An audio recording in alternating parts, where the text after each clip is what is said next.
Phil Donahue, the longtime host of the trend-setting TV talk show The Phil Donahue Show, died Sunday evening, following a long illness, surrounded by family including his longtime wife, actor Marlo Thomas. He was 88. His death was announced on the Today Show this morning. Today shared a statement from Donahue's family. See the announcement below.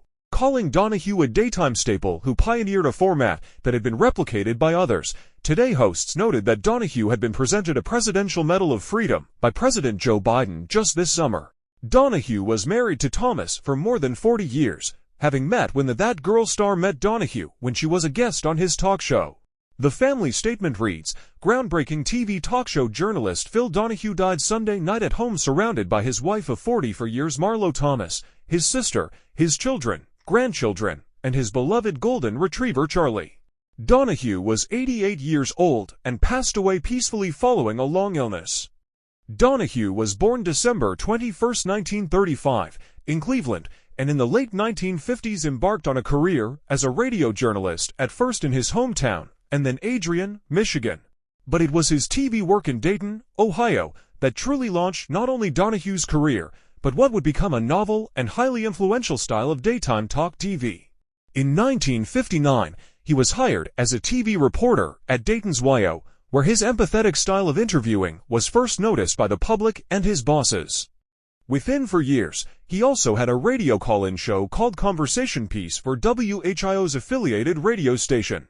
Within several more years, he had taken his talk endeavor to TV, hosting a business show and co-anchoring the evening news. In 1967, he was scooped up by a competing Dayton station, WLWD, who offered him a daytime morning interview show with a studio audience. With a studio audience that was treated by Donahue with respect, the host would make his way through the seats and hand over the mic to audience members with questions for guests. The Phil Donahue Show became a Dayton area staple and favorite. Donahue is regarded as an early advocate for women, giving his largely female audience the opportunity to be weak and ask questions on serious topics rather than the home egg subjects that so many daytime talkers focused on.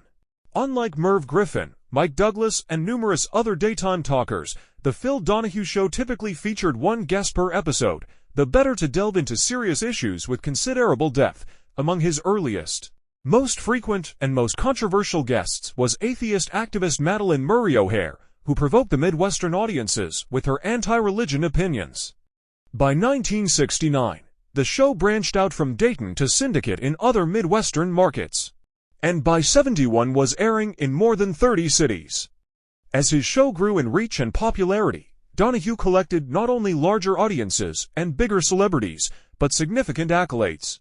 During the 1967 to 1996 run of his talk show, Donahue won 9 Daytime Emmy Awards, 1977-80, 1980-83, 1985-86, and 1988 as Outstanding Host.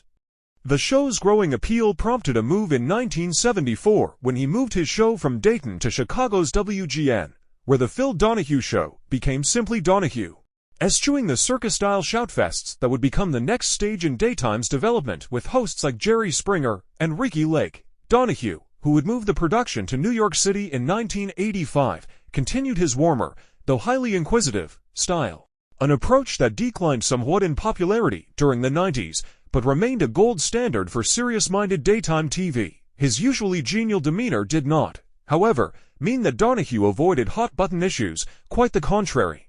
Carrying a handheld mic and nearly running from one audience member to another, Donahue helped open up daytime talk to a wide swath of issues and personalities who were controversial then and, in many instances, remain so today. He gave voice to gay rights activists, anti-war protesters, abortion rights supporters and opponents, the Ku Klux Klan, atheists, pedophilia within the Catholic Church clergy, 1990s club kids, and feminists and anti-feminists.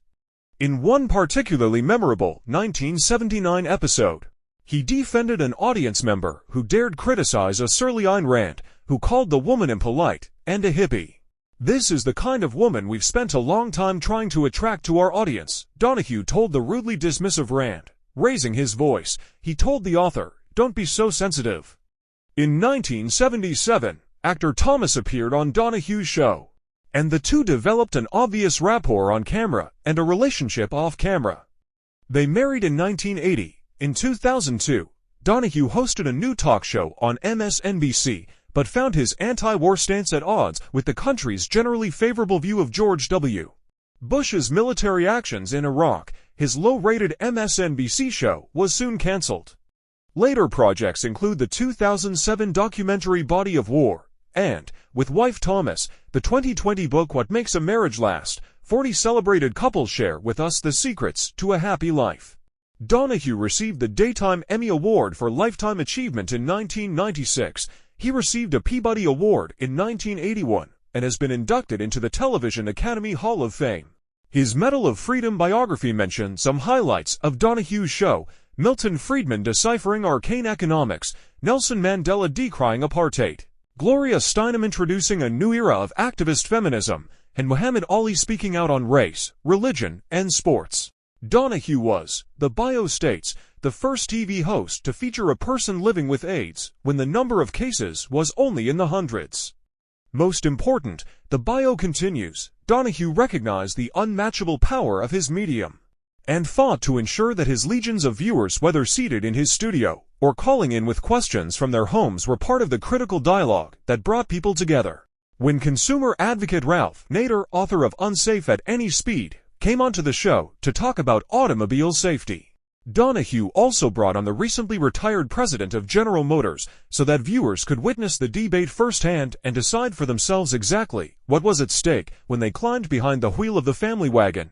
In 1986, Donahue became the first Western journalist to visit the Chernobyl nuclear power plant after its catastrophic event that year, and in 1992 he invited Bill Clinton and George H.W. Bush onto the same episode so that they could speak with each other and viewers in an effort to articulate their differences. Survivors include wife Thomas. Survivors include his children Michael, Daniel, Kevin, and Mary Rose, and a sister. Another son, Jim, died at 51 in 2014 of an aortic aneurysm.